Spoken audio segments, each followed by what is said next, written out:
बढ़ते वायु प्रदूषण ने दिल्ली और उसके आसपास के क्षेत्रों को एक गैस चैम्बर में बदल दिया है। खासकर ठंड के मौसम में यहां वातावरण में यह जहरीला प्रभाव साफ नजर आने लगता है। इसी वायु प्रदूषण और उसके दुष्प्रभावों को देखते हुए भारत सरकार के प्रधान वैज्ञानिक सलाहकार कार्यालय ने एक पहल के तौर पर Delhi research implementation and innovation यानी ड्रीव की शुरुआत की है। इस पहल के तहत वायु प्रदूषण के जोखिम को कम करने के लिए भागीदारी, इंजीनियरिंग और अनुसंधान के माध्यम से वायु प्रदूषण शमन के लिए समाधान यानी समीर परियोजना का पायलट प्रोजेक्ट दिल्ली क्षेत्र में लागू किया जा रहा है।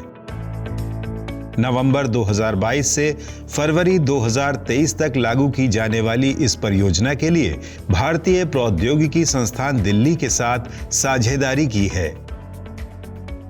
ये अपनी तरह की ऐसी पहल है जो सर्दियों में वायु प्रदूषण के खतरों को सामूहिक रूप से संबोधित करने के लिए स्थानीय सरकारी अधिकारियों, IIT दिल्ली के शोधकर्ताओं, तकनीकी स्टार्टअप्स, कॉरपोरेट्स, गैर सरकारी संगठनों और समुदायों को एक साथ ला रही है। इसके तहत कम से कम 10 विज्ञान और तकनीक आधारित समाधानों को लॉन्च करने का लक्ष्य रखा गया है। Government is actually implementing various policies to address air pollution issues. However, प्रदूषण के मुद्दों को हल करने के लिए सरकार विभिन्न नीतियों को लागू कर रही है। हालांकि तकनीकी हस्तक्षेप एक ऐसी चीज है जिसे वास्तव में खोजा नहीं गया है। इसीलिए समीर के माध्यम से हम परिवेश और इंडोर दोनों में प्रदूषण को कम करने और स्रोत पर उत्सर्जन को कम करने के लिए विभिन्न तकनीकी हस्तक्षेपों को लागू करने के लिए नई प्रौद्योगिकियों को जुटाने की योजना बना रहे हैं। इसीलिए विभिन्न प्रौद्योगिकियां विभिन्न स्रोतों जैसे सड़क की धूल, पराली प्रबंधन या कम लागत के समाधान के लिए प्रौद्योगिकी को लक्षित कर रही है ताकि अर्ध संलग्न क्षेत्रों में और हॉटस्पॉट में प्रदूषण के स्तर को कम किया जा सके, और यह अभी पायलट स्तर की योजना है। So this is an array of technologies that we are planning now for pilot. यह पायलट प्रोजेक्ट एक 3 आयामी दृष्टिकोण है जो जागरूकता और सामुदायिक जुड़ाव, विज्ञान और प्रौद्योगिकी हस्तक्षेप तथा उद्योग जगत की गोलमेज बैठकें और कार्यशालाएं आयोजित कर प्रदूषण विरोधी हस्तक्षेपों को लागू करने का काम कर हवा को साफ करने में मदद कर सकता है। जागरूकता अभियान के तहत चिकित्सकों ने वायु प्रदूषण के प्रतिकूल स्वास्थ्य प्रभावों के बारे में छात्रों, किसानों, RWA और पुनर्वास बस्तियों में समुदायों के साथ काम करना शुरू कर दिया है। तकनीकी हस्तक्षेप के रूप में पहले ही लगभग 10 टेक्नोलॉजी स्टार्टअप्स की पहचान कर ली गई है जो पायलट प्रोजेक्ट के लिए AI और अन्य तकनीक आधारित आविष्कार उपलब्ध करा रहे हैं। इनमें वह विभिन्न उपकरण और नवीन प्रयोग शामिल हैं जो PM 2.5 और PM 10 के स्तर की निगरानी और उनमें कमी कर सकते हैं।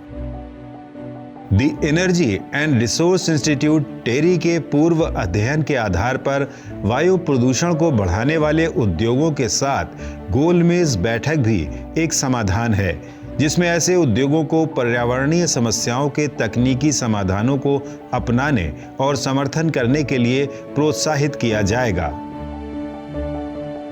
Samir is one of them. It cannot be just resolved by Samir. इसे केवल समीर द्वारा हल नहीं किया जा सकता।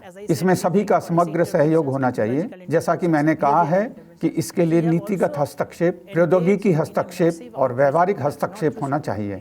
हम एक बड़े पैमाने पर आउटरीच कार्यक्रम में लगे हुए हैं जो इससे अलग है, और इसमें राज्य स्तर पर क्षमता निर्माण शामिल है ताकि कार्यों को बेहतर ढंग से लागू किया जा सके। Reaching out to the schools and colleges for स्वच्छ प्रथाओं को बढ़ावा देने के लिए स्कूलों और कॉलेजों तक पहुंचना भी है। इसलिए हम पूरे कार्यक्रम में तेजी लाने के लिए ऐसा कर रहे हैं। whole clean air program.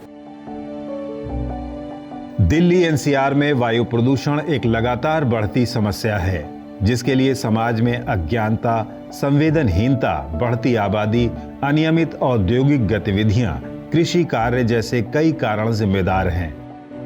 ऐसे में जरूरी है कि इन सभी मुद्दों पर एक साथ काम किया जाए। समीर परियोजना ऐसी ही एक पहल है। सर्दियों के महीने में चलाया जा रहा ये पायलट प्रोजेक्ट अगर कामयाब रहता है तो बहुत जल्द राष्ट्रीय राजधानी क्षेत्र के लोग स्वच्छ हवा में चैन की सांस ले पाएंगे।